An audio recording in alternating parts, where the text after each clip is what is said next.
Hey Sydney. I was in your city for a couple of days earlier this year, and it was pretty good. Started off normal because I got there by the airport, and Sydney's lovely. But I was there for South by Southwest, and I have some strong opinions about it.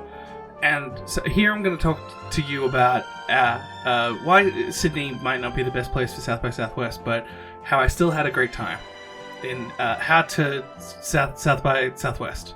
So the first thing I noticed was that the venue is great. I like the ICC, but I was there from Sunday to the other Sunday, and it didn't feel finished, and that's okay because it's the first time you guys were doing stuff. And I think that I go to a lot of conventions, and I think about how big the space is and how easy it is to access stuff, and it just felt a little bit sparse. And that's okay, because this was your first time, and there were a lot of people, and there were a lot of places to go to, and that's okay. I really did like going to South by Southwest Sydney. I think it was pretty cool. I ate a lot. I ate and drank a lot. I did get lost at certain points, but overall, it was easy to find stuff thanks to signs and things. There was a lot of stuff that was sponsored, and that's okay too, because you gotta make money to make money. But again, the venue wasn't super great all the time, and it kind of felt like what we were listening to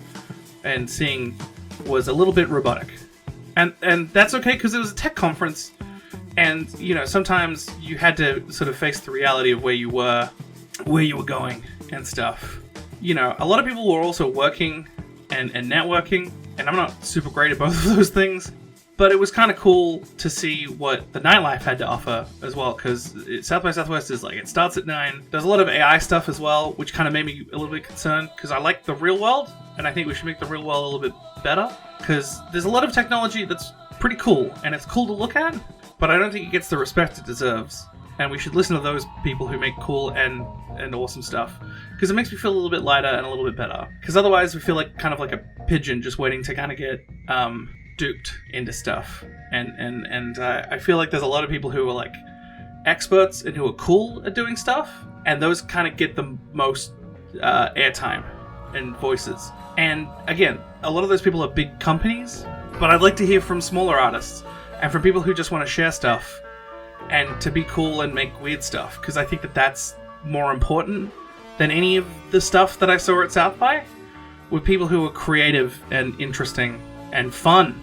I think fun was a big thing that was missing amongst all of the big people and the big companies and stuff.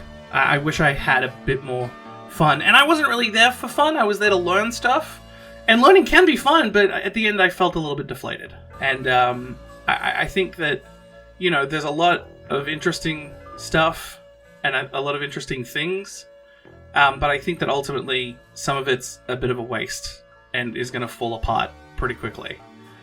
And I didn't like a lot of the sponsors there, and maybe we should think about certain sponsors and certain people who were there. And again, I'm happy for them to show off cool tech, but I think that maybe we should have a bit of a think about it. And where it's heading, and what it's doing, and where it's going, and why it's there. I think that would be a cool thing to think about and stuff. Anyway, that was my South by Southwest.